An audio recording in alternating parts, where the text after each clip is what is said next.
I'll try to paint for 12 hours straight. I have a bunch of painting projects to start on and I'll try to make as much progress with them as possible today. Let's see how this goes. Here's my painting setup. I have a big IKEA desk cleared out. I have the big easel set up on the floor that I can use for painting standing up, since it's not gonna be good to sit for that long. I'm covering the carpet under the easel cause I had an accident with acrylic paints during a previous painting, which you can see in the Paint This Again video. The desk is also an adjustable one, so I can change that to a standing desk if I need to. I'm turning on the air purifier to help with the paint fumes a little. I have an audiobook and some podcasts ready to keep me entertained while painting, and I'm starting the 12-hour timer at 9:30 a.m. and I'll paint till 9:30 p.m. My game plan is that I'm gonna work on multiple paintings so I can let them dry while moving on to the next one and then circle back to the ones that have dried.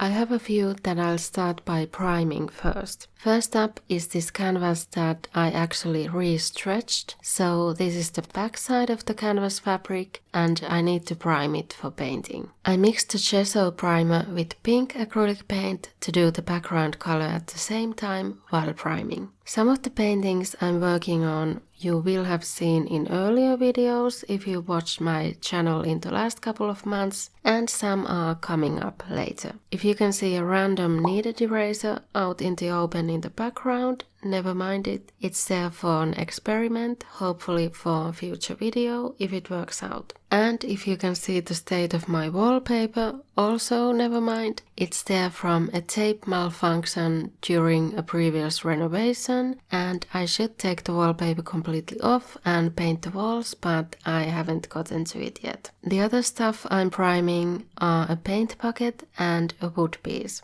And a possible fourth item to prime for later if I decide to do it. If I prime those first, I can let them dry and then come back to them later. And I have a couple of other ideas I don't need to prime anything for. Usually when I paint, I would not paint for the whole day like this, maybe 4 or 5 hours in a row, but not 12, and then work on something else. I'm a little worried about the acrylic paint fumes getting to me, because most of the paintings I'm planning to work on are acrylic paintings. That's why I'm gonna keep the air purifier on a lot. I did think of a watercolor painting to work on too for later, to have a break from the fumes. I'm gonna get up and do some stretching every once in a while and obviously stop to eat and so on. I have this pole to hang from, which I'm gonna use a few times to help with my posture. I had some muscle spasm issues on my right arm last fall,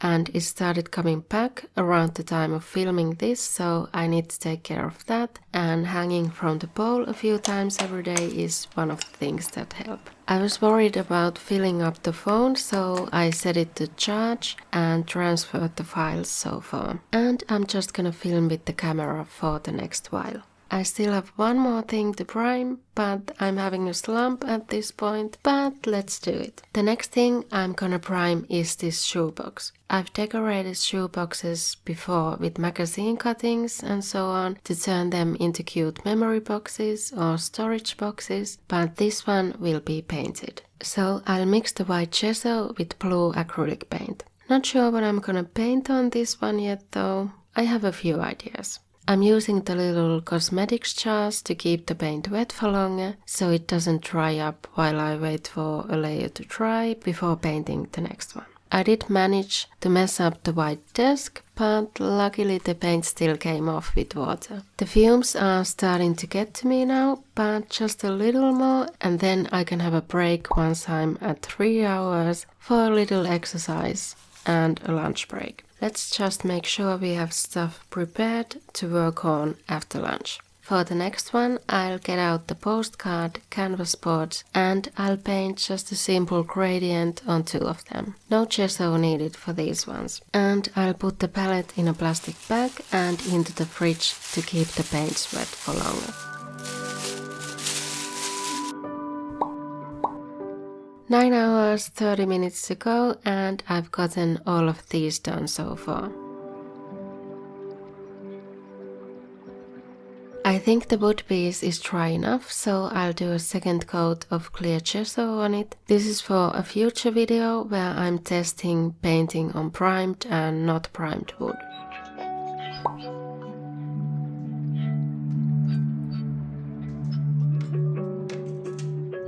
Time for a break, so I'll put the kettle on and do a quick 10-minute break exercise class before lunch. Let's open the window to ventilate during the lunch break.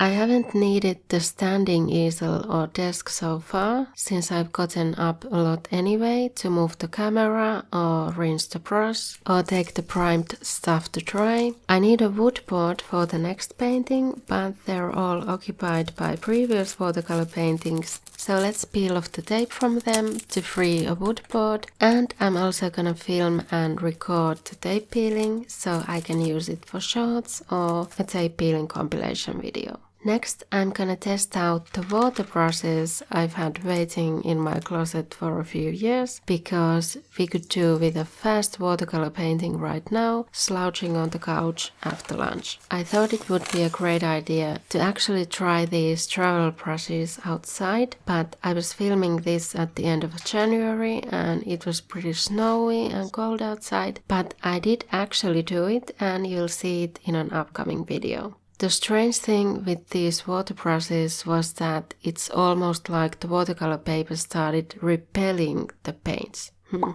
Interesting. After the watercolor painting, we can do the second and final layer of gesso on the stuff I primed earlier, and then get to the main event, which is trying a new painting technique.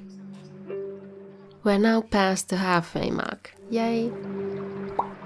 After the gesso, let's transfer the sketches to the wood pieces. At least the primed and unprimed wood surfaces feel different. I was filming this video partly to distract myself, because I was going through a rough time in January and for the beginning of the year, and this did actually distract me from my thoughts until the late afternoon. They ask you how you are, you just have to say that you're fine when you're not really fine, but you just can't get into it because they would never understand. Practicing one-stroke painting with a small brush first and then a bigger one, but it's still difficult. I practiced on cardboard first and then on the 2 canvases we painted backgrounds for earlier. With 2 hours left, I had another slump, so I had a little break to eat and drink tea.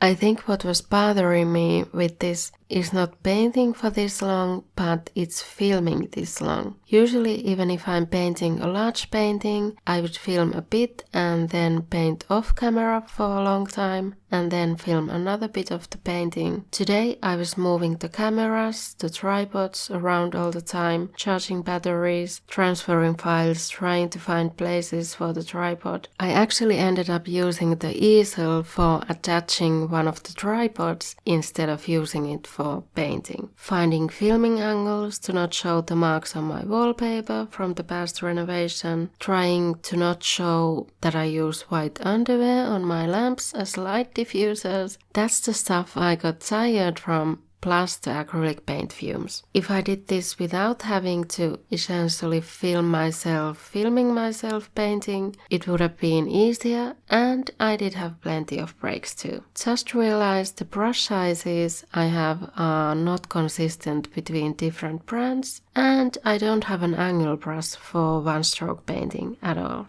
I got a little bit of black on the brush and it turned all the colors muddy. Great.